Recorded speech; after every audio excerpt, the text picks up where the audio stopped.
अस्सलाम वालेकुम, this is Mohammad Usman और आज का जो हमारा लेक्चर है वो है एफएससी पार्ट 1। चैप्टर है एटॉमिक स्ट्रक्चर। टॉपिक का नाम है रदरफोर्ड मॉडल ऑफ एटम। तो आज हमने रदरफोर्ड के एटॉमिक मॉडल को स्टडी करना है। बच्चों, ये जो रदरफोर्ड का एटॉमिक मॉडल था ये असल में इसके एक एक्सपेरिमेंट पे बेस है। ठीक है, इसका जो एक्सपेरिमेंट है उसका नाम है Rutherford alpha particle scattering experiment. तो ये क्या कर रहा था, रेडियो एक्टिविटी पे काम कर रहा था। तो वहाँ से इसने क्या कर लिया, एटॉमिक मॉडल पेश कर दिया। अभी एक्सपेरिमेंट क्या होता है हम इसको पढ़ते हैं और इसने किस तरह से एटॉमिक मॉडल अपना पेश किया वो बातें करते हैं। तो सबसे पहले तो ये 1911 के अंदर इसने अपना एटॉमिक मॉडल पेश किया। ठीक है, तो इसने क्या किया, अल्फ़ा पार्टिकल्स लिए। ठीक है, अल्फ़ा पार्टिकल्स के रास्ते में गोल्ड फॉयल रख दी। गोल्ड फॉयल, ठीक है ना। गोल्ड फॉयल क्या होती है, जिस तरह से आपने एल्युमिनियम फॉयल देखी होगी। ठीक है, किसी अच्छे रेस्टोरेंट से खाना लेना तो अगर उनको कहेंगे खाना पैक कर दो तो वह करते हैं एल्युमिनियम के फॉयल के अंदर खाने को पैक कर देते हैं, जिससे क्या होता है आपका खाना काफ़ी घंटे गर्म रहता है। ठीक है, तो वैसी ही फॉयल होती है गोल्ड की। अब गोल्ड की फॉयल इसने क्यों यूज़ की होगी, एक तो इसके ज़माने में गोल्ड इजीली अवेलेबल होता था, आपको पता है करेंसी वगैरह गोल्ड की चलती थी। ठीक है, दूसरी वजह ये होती है कि जो गोल्ड होता है ना, इसको हम काफ़ी ज़्यादा थिन कर सकते हैं। इतना थिन कर सकते हैं कि इसके एक शीट के अंदर आप कह लो 3 से 4 एटम होते हैं। ठीक है, तो इसकी थिकनेस काफ़ी ज़्यादा होती है और उसने जो यूज़ की थी इसकी वो थी 0.0004 सेंटीमीटर थिक शीट या थिक फाइल यूज़ की थी। ठीक है, और फिर क्या किया, जब यहाँ से अल्फ़ा पार्टिकल्स को छोड़ा गया तो इसने देखा कि most of the alpha particle जो हैं वो बिल्कुल सीधे जा रहे हैं। ठीक है, अनडिफ्लेक्टेड जा रहे हैं, लेकिन कुछ जो हैं वो अपने रास्ते से मुड़ जाते हैं और कुछ जो हैं वो अपने रास्ते से बिल्कुल ही वापस आ जाते हैं। ठीक है, कुछ क्या है सीधे जा रहे हैं, कुछ डिफ्लेक्शन शो कर रहे हैं, कुछ अपने रास्ते पे वापस आ रहे हैं। ठीक है, जैसे जा रहे हैं वैसे ही वापस आ रहे हैं। अब बुक पे ये वाली पिक्चर बनी हुई है इस तरह की, ठीक है ना, लेकिन उस पर जो लिखा हुआ है अगर हम उसके अकॉर्डिंग पिक्चर बनाए ना तो समझना क्या होगा, इस टॉपिक को काफ़ी ज़्यादा ईजी हो जाएगा। तो इन्होंने क्या किया है, उन्होंने कहा है कि हमने एक सोर्स ली है अल्फ़ा पार्टिकल्स की। ठीक है, ये है वो सोर्स अल्फ़ा पार्टिकल्स की, ये न्यूक्लियस वाले टॉपिक में भी है। ठीक है ना, ऐसी ही पिक्चर बनी हुई है वहाँ पे भी। ये क्या है, लेड का ब्लॉक है। ठीक है, ये क्या है कि लेड का ब्लॉक है जिसमें हमने कोई रेडियो एक्टिव एलिमेंट लिया हुआ है। अकॉर्डिंग टू बुक हमने रेडियम ले सकते हैं, पोलोनियम ले सकते हैं। ठीक है ना, ये दो हम कहता है कि यहाँ पे इन दोनों में से कोई भी ले सकते हैं। रेडियो एक्टिव एलिमेंट है। रेडियो एक्टिव एलिमेंट क्या होता है, जो अपने अंदर से रेडिएशन को खारिज करता रहता है। अब लेड के ब्लॉक के अंदर इसको क्यों रखा हुआ है, क्योंकि ये जो लेड होता है ना इसकी डेंसिटी काफ़ी ज़्यादा होती है, यहाँ से जो रेडिएशन निकलती हैं वो हमारे लिए हार्मफुल होती हैं। ठीक है ना, तो जैसे गामा रेडिएशन, तो जब हम इसको लेड के अंदर रखेंगे ना तो ये क्या होगा कि रेडिएशन लेड से बाहर नहीं आ सकेंगे, इसलिए हम इसको लेड ब्लॉक के अंदर रखते हैं। ठीक है, अब दरमियान में उसने क्या रखा था, गोल्ड का फॉयल। तो बच्चों गोल्ड के फॉयल में क्या आते हैं, एटम होते हैं और हमने एक सिंगल एटम को स्टडी करना है। ठीक है, तो हमारे लिए काम काफ़ी ज़्यादा इजी हो जाता है अगर हम क्या करें, एक ही एटम बना लें, क्योंकि हमने इस टॉपिक को समझना है कि इसने क्या किया है। ठीक है, और इसके आगे वो कह रहा है कि इन्होंने फ़ोटोग्राफिक प्लेट यूज़ की। ठीक है, क्या किया, फ़ोटोग्राफिक प्लेट को यूज़ किया। फ़ोटोग्राफिक प्लेट, इसको फ़ोटोग्राफिक स्क्रीन भी कहते हैं। ठीक है, ये क्या है, हमारी फ़ोटो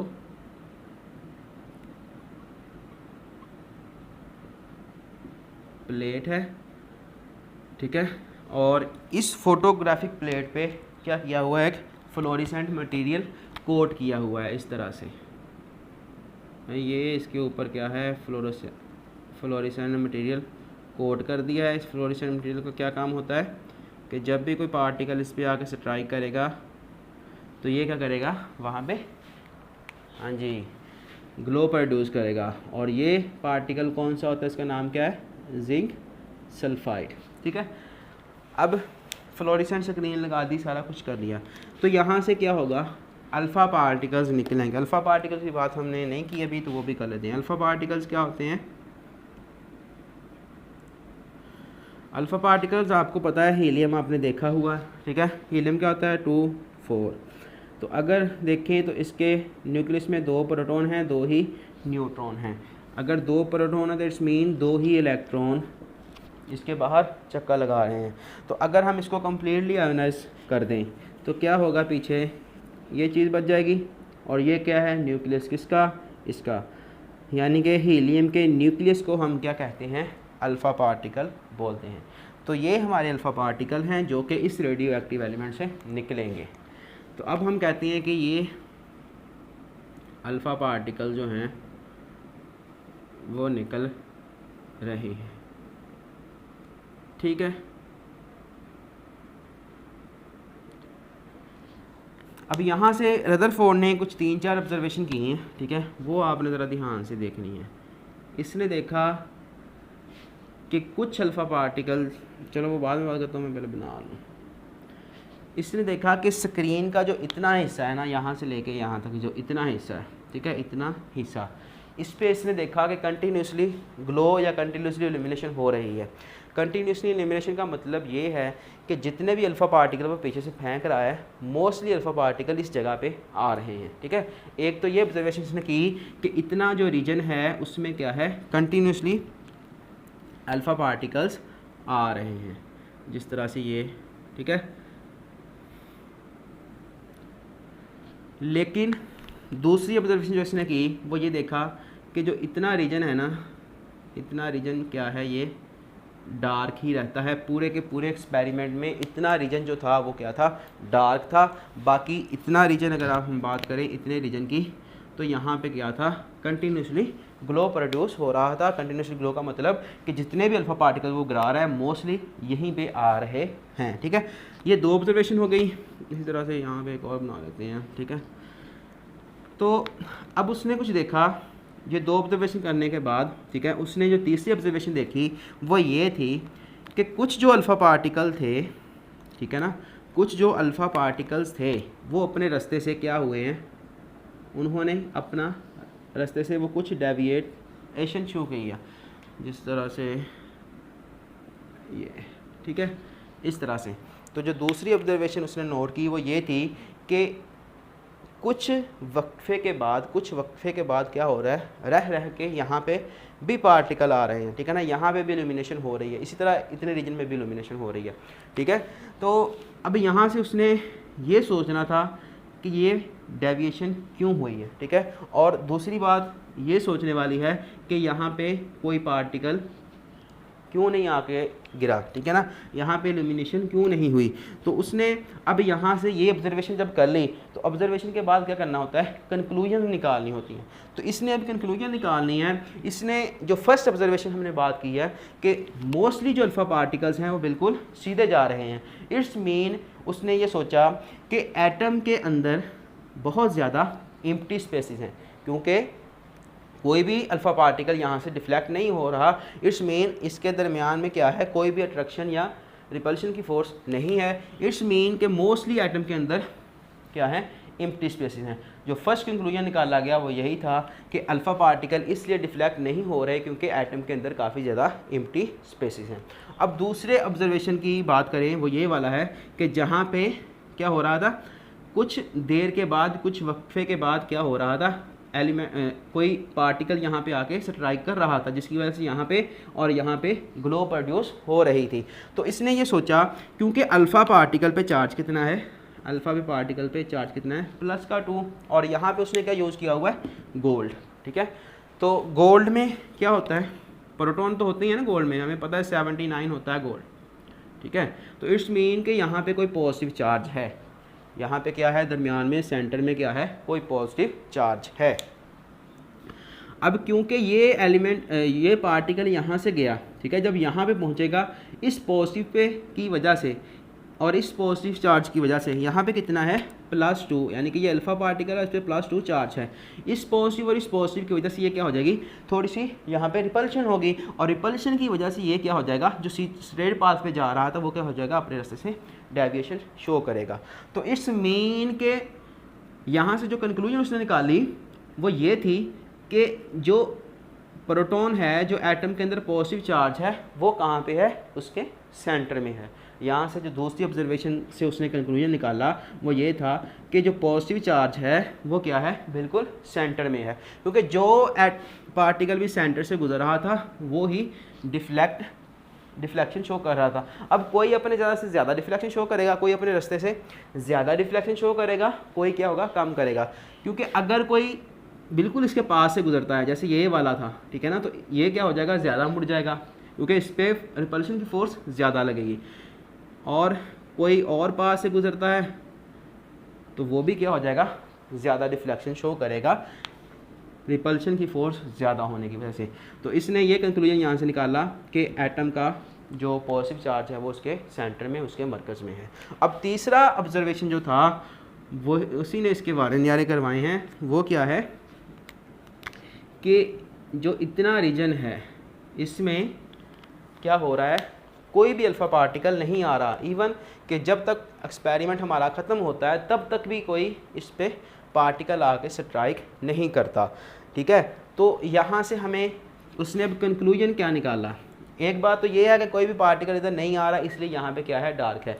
दूसरी बात, कुछ लोगों का ये कहना था, ठीक है ना, कुछ लोगों का ये कहना है कि इसने एक्सपेरिमेंट ऑन कर दिया था अपना, लेकिन जो स्क्रीन थी वो नहीं लगाई थी। अभी स्क्रीन क्या थी, वो नहीं लगाई थी, वो बाद में लगाई। ये असल में स्क्रीन उठा कह रहा था कि लेके आ रहा था पीछे से, मतलब यहाँ पे उसने एक्सपेरिमेंट शुरू किया हुआ है और इधर से वो क्या कर रहा है, अपना स्क्रीन को उठा के ला रहा है। तो जब वो स्क्रीन को उठा के यहाँ से गुजरने लगा ना, तो स्क्रीन पे आके एक एल्यूमिनेशन हुई, तो उससे इसको पता चला कि कोई पार्टिकल पीछे भी आ रहा है। और वो कौन सा होगा, जिसको इस न्यूक्लियस के साथ टक्कर लेनी है, ठीक है ना, जिसको क्या करना है, इस न्यूक्लियस के साथ पंगा लेना है। यानी कि अगर कोई पार्टिकल बिल्कुल सीधा जाएगा इस तरह से, ठीक है, ये कोई पार्टिकल है जो कि बिल्कुल सीधा जा रहा था और उसके दरमियान क्या आ गया है, उसके सेंटर में क्या आ गया है, न्यूक्लियस आ गया है। तो ये पार्टिकल क्या होगा, अपने रास्ते से ही वापस आ जाएगा, जिस जगह पे जाएगा उसी रास्ते से वापस आएगा। तो हम इसको ऐसे शो कर लेते हैं कि ये ऐसे वापस आ रहा है, ठीक है। तो ये जो पार्टिकल पीछे आ रहा था, जब उसने वो स्क्रीन उठा के इधर से ला रहा था, तो यहाँ पे डिफ्लेक्शन शो हुई, ठीक है, सॉरी यहाँ पे इल्यूमिनेशन शो हुई। इल्यूमिनेशन का मतलब कि पार्टिकल आया है। एक तो ये वजह है, उसको पता चला कि पार्टिकल पीछे आ रहा है। दूसरी वजह ये है कि यहाँ पे कोई भी इल्यूमिनेशन नहीं हुआ, जिससे ये साबित होता है कि यहाँ पे कोई पार्टिकल नहीं आ रहा। तो मतलब यहाँ पे सेंटर में क्या है, कोई बहुत बड़ा मास है जो इसको आगे गुजरने नहीं दे रहा। तो यही था इसका डिस्कवरी ऑफ न्यूक्लियस, क्योंकि इसने न्यूक्लियस को डिस्कवर किया था, इसीलिए हम इस टॉपिक को स्टडी करते हैं। तो इसका नाम, इसी एक्सपेरिमेंट का दूसरा नाम क्या है, डिस्कवरी ऑफ, और ये न्यूक्लियस है, न्यूट्रॉन लिखा हुआ है, ठीक है, डिस्कवरी ऑफ न्यूक्लियस। तो इस तरह से इसने न्यूक्लियस की डिस्कवरी की। अब ये हम बात करते हैं कि ये वापस क्यों आएगा अपने रास्ते से। बच्चों, इसके पास कितना चार्ज है, +2, और इसके पास +79 चार्ज है। जब ये इसकी तरफ जाएगा फाइट करने, इसके साथ पंगा लेने, तो क्या होगा, आप समझ लो ये 2 भाई हैं और ये 79 भाई बहन हैं, ठीक है। तो ये तो इसको पकड़ लेंगे कि आ जा कर, तो ये क्या करेंगे, इनको पकड़ के मारना शुरू करेंगे, तो ये दुम दबा के यहाँ से वापस हो जाएंगे, ठीक है। तो यहाँ से इस तरह से उसने कंक्लूजन निकाल के क्या किया, अपने एक्सपेरिमेंट से उसने क्या किया, इस एक्सपेरिमेंट से उसने क्या किया, अपना एटॉमिक मॉडल पेश किया, ठीक है। मैं दोबारा से इसको एक्सप्लेन कर देता हूँ। इसने सबसे पहले 3 ऑब्जर्वेशंस बनाई, ठीक है। इसने जब अल्फ़ा पार्टिकल को गोल्ड के एटम पे गिराया, तो इसने देखा कि मोस्टली जो रेडिएशन है, मोस्टली जो अल्फ़ा पार्टिकल्स हैं वो क्या हैं, बिल्कुल सीधे जा रहे हैं, यानी कि डिफ्लेक्ट नहीं हो रहे। इट्स मीन कि एटम के अंदर बहुत ज़्यादा एम्प्टी स्पेसेस हैं। दूसरा ऑब्जर्वेशन इसका ये था कि मोस्टली तो सीधे जा रहे हैं, लेकिन कुछ अल्फ़ा पार्टिकल्स ऐसे हैं जो अपने रास्ते से कुछ देर के बाद, कुछ वक्फे के बाद क्या होते हैं, डिफ्लेक्शन शो करते हैं। तो यहाँ से उसने सोचा कि कोई ऐसा चार्ज है इसके न्यूक्लियस के अंदर जो क्या कर रहा है, इनको डेविएट कर रहा है इनके रास्ते से। तो क्योंकि इस पर पॉजिटिव चार्ज था और एटम में भी पॉजिटिव चार्ज होता है, तो उसने सोचा कि पॉजिटिव चार्ज ही है जिसकी वजह से क्या हो रहा है, जो पार्टिकल है वो डिफ्लेक्शन शो कर रहा है। तो ये इसका दूसरा कंक्लूजन था जिसने निकाला, या पास्टुलेट कह लो। जो तीसरा पास्टुलेट था वो इम्पोर्टेंट है, वो ये है कि इतने से रीजन में कोई भी पार्टिकल नहीं आ रहा, यानी कि कोई भी यहाँ पे इल्यूमिनेशन नहीं हो रही। तो इससे इसने सोचा कि क्योंकि एलिमिनेशन नहीं हो रही, इट्स मीन कि कोई अल्फ़ा पार्टिकल, ठीक है, जिसको इसके सेंटर में से गुजरना है, तो सेंटर में क्या है, बहुत बड़ा कोई मास है जो इसको आगे गुजरने नहीं देता। तो इसी वजह से यहाँ पे कोई भी रेडिएशन या कोई भी पार्टिकल आके स्ट्राइक नहीं करता। तो यहीं से डिस्कवरी हुई थी न्यूक्लियस की। तो अल्टीमेटली इसका ये कहना था, ठीक है, कि जो एटम है उसके अगर स्ट्रक्चर की बात करें हम, तो इसने कहा कि एटम जो होता है वो सोलर सिस्टम की तरह होता है। एटम जो होता है वो क्या होता है, सोलर सिस्टम की तरह होता है। अब सोलर सिस्टम क्या होता है, सोलर सिस्टम में ये सन होता है हमारे पास, ठीक है, उसके इर्द गिर्द क्या होते हैं, प्लेनेट चक्कर लगा रहे हैं हमारे, ठीक है, जिस तरह अर्थ है। तो इसने ये कहा कि एटम के सेंटर में क्या है, बहुत बड़ा मास है, और उसको हम क्या कहेंगे, न्यूक्लियस कहेंगे, क्योंकि इसने न्यूक्लियस की डिस्कवरी की थी। और इस न्यूक्लियस में पॉजिटिव चार्ज है, यानी कि सारे का सारा प्रोटॉन कहाँ पे है, इसी न्यूक्लियस में है। और जो इलेक्ट्रॉन है वो इसके इर्द गिर्द चक्कर लगा रहा है। न्यूक्लियस के इर्द गिर्द कौन चक्कर लगा रहा है, इलेक्ट्रॉन चक्कर लगा रहा है, जिस तरह सन के इर्द गिर्द हमारी अर्थ चक्कर लगा रही है। इसके कहने का मकसद ये था। तो बच्चों यहाँ से इसका जो मॉडल था वो काफ़ी दिनों चलता रहा, लेकिन फिर जब ये बात पहुँची मैक्सवेल के पास कि वो ये कह रहे हैं रदरफोर्ड, तो उन्होंने ऑब्जेक्शन लगाया, ठीक है। ऑब्जेक्शन क्या था, उन्होंने कहा कि अगर कोई चार्ज पार्टिकल दूसरे चार्ज पार्टिकल के इन्फ्लुएंस में मोशन करता है, ठीक है, मूवमेंट करता है, तो कंटिन्यूसली क्या करता है, एनर्जी खारिज करता है। मतलब कि ये कोई चार्ज है, ठीक है, हम कहते हैं कि प्रोटॉन है और ये इलेक्ट्रॉन है, इस तरह से इन्होंने मूव करना है, ठीक है। प्रोटॉन या इलेक्ट्रॉन को छोड़ो, मतलब कोई चार्ज है, हम क्यू कह देते हैं इसको, और इसको नेगेटिव क्यू, इसको पॉजिटिव कह देते हैं, ठीक है। वो कहता था, और ये चीज़ प्रूव है कि कोई चार्ज जब किसी चार्ज के इर्द चक्कर लगाता है तो क्या करता है, अपनी एनर्जी को खारिज करता है। मतलब क्या है कि जब चार्ज ने यहाँ तक पहुँचना है तो उसकी एनर्जी क्या हो जानी है, काफ़ी ज़्यादा कम हो जानी है। किस तरह से कम हो जानी है, मतलब अगर मैं यहाँ से 2-3 किलोमीटर चल के जाऊँ तो क्या होगा, मैं थक जाऊँगा। थकने का मतलब क्या है कि एनर्जी क्या हो गई है, हमारी कम हो गई है, ठीक है। तो ये ऑब्जेक्शन लगा, मैक्सवेल ने कहा कि इलेक्ट्रॉन जब यहाँ से मूव करेगा, क्योंकि इलेक्ट्रॉन के पास क्या है, चार्ज है, तो जब भी कोई चार्ज पार्टिकल मूव करता है तो क्या करता है, अपनी एनर्जी खारिज करता है। अगर इलेक्ट्रॉन कहता है कि अपनी एनर्जी खारिज करता है, तो देखना ज़रा, अगर इलेक्ट्रॉन यहाँ से चला है और एनर्जी खारिज करता करता करता करता करता उसी पाथ पे तो नहीं रहेगा, क्योंकि उसकी एनर्जी क्या हो गई है, कम हो गई है। उस पाथ पे अगर चलना है तो एनर्जी क्या चाहिए, ज़्यादा चाहिए। तो इन्होंने कहा कि अगर इलेक्ट्रॉन चार्ज पार्टिकल है तो एनर्जी खारिज करेगा, एनर्जी खारिज करता करता एक टाइम उसका ऐसा आ जाएगा कि वो क्या करेगा, न्यूक्लियस में आगे गिर जाएगा, फिर एनर्जी उसकी सारी ख़त्म हो जाएगी। और अगर एटम न्यूक्लियस में आगे गिर गया तो क्या होगा, वो एटम बम बन जाएगा, एटम नहीं रहेगा फिर, ठीक है ना। कोई भी इलेक्ट्रॉन अगर उसके न्यूक्लियस में गिर जाए, एटम के न्यूक्लियस में, तो क्या होता है, बम धमाका होता है। तो ऐसा तो होता कोई नहीं है, ठीक है ना, हमारी सारी चीज़ें स्टेबल हैं, ऐसा तो नहीं ना हो रहा कोई चीज़ खुद ब खुद फट रही हो, ठीक है ना। पानी कभी देखा है कि वो खुद ब खुद ही फटता रहे, तो ऐसा नहीं होता, ठीक है ना। तो ये ऑब्जेक्शन लगा इस पर, तो इसके पास कोई आंसर नहीं था। और इसके ऑब्जेक्शन जो है, या इसका डिफेक्ट बोलो इसको, ये ज़्यादा इंपॉर्टेंट है इसके एटॉमिक मॉडल से, ठीक है। तो अक्सर ये क्वेश्चन होता है पेपर में कि एटम कोलैप्स क्यों करते हैं, ठीक है। तो ये रदरफोर्ड का जो कह लो कि डिफेक्ट है, ये ज़्यादा इंपॉर्टेंट है, 2 नंबर का क्वेश्चन पेपर में आ जाता है, ठीक है बच्चों। तो ये था रदरफोर्ड का। एक और इस पर डिफेक्ट था, उसकी भी बात कर लेते हैं, क्योंकि आगे हमने प्लांक्स क्वांटम थ्योरी पढ़नी है, तो वो उससे रिलेटेड है, ठीक है। और बोहर ने भी काम करना है, तो हम वो भी बात कर लेते हैं बच्चों। अगर यहाँ से इलेक्ट्रॉन चला तो ये कंटिन्यूसली एनर्जी खारिज करता करता करता करता कहाँ में पहुँच गया, न्यूक्लियस में गिर रहा है ना।